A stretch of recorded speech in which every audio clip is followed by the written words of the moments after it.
Сәлем бәріне, бүгін 10-шы сыныптың 15-9 есебін шығаратын боламыз. Бұл жерде ең қызықтысы бізге туындыны тауып керек емес. Параболаның функциясы берілген, яғни осы параболаның айнымалы -1 болған кезде, яғни -1-ді берген кезде бізде y 2-ге тең болады деп берілген нүктелер. Сосын 2-ні берген кезде x-ке y 0,15-ге тең болады деп берілген.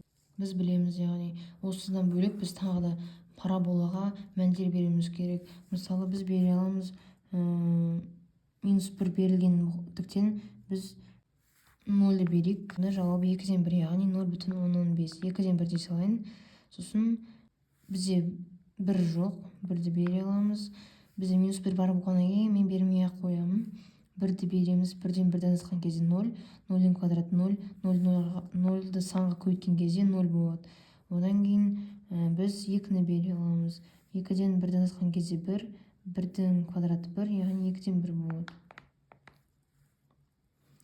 Енді 3-ті берейік. 3-тен 1-ді азайтқан кезде бізде 2 болады. 2-ның квадраты 4, 4-ті 2-ге бөлген кезде 2 болады. Енді осыны орналастырайық координатамызға. Яғни бірінші осы берілген нүктені табуымыз керек. Өйткені біз берілгенде жазылып тұр.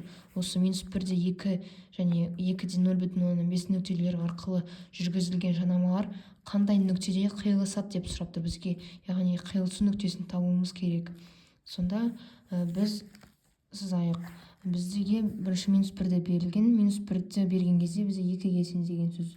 2-ні берген кезде 0,15-ге тең деген сөз. Келесі 0-ді берген. 0-ді берсек, бізде 2-ден 1-ге тең. Мына жерден 1-ді берсек 0 болады. Мына жерде 3-ті берген кезде 2 деп тұр. Енді біз осының параболаны қосамыз. Енді біз параболаны сызып алдық. Енді бізде сұрақ бар. Осы 2 берілген нүкте арқылы жүргізілген жанамалар деп тұр. Яғни бізге жанамалар сызу керек. Сол 2 жанамалар қандай нүктеде қиылысады деп тұр. Сонда біз мына нүктеге қарайық. Бізде -1-ден 2-ге дейін деп тұр. Міне x -1, y 2-ге тең. Міне мына жерде тұр. Осыдан енді жанама өткізуіміз керек осы нүктеден. Міне мен жанама өткіздім. Міне осылайынан өтеді. Келесі мына нүкте 2 және 0,15. Міне енді екінші жанама өткізген кезде бізде қиылысатын нүкте пайда болды. Мына жерде тұр. Яғни мынау бізде 0,15-ге тең. Яғни қиылысатын нүкте деп жауабын жазайын.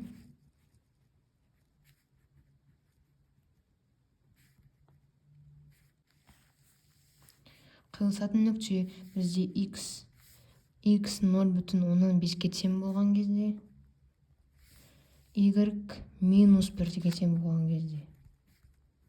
Сонда жауабы қиылысатын нүктенің онда бізде 0,15-тен -1-ге дейін деген сөз.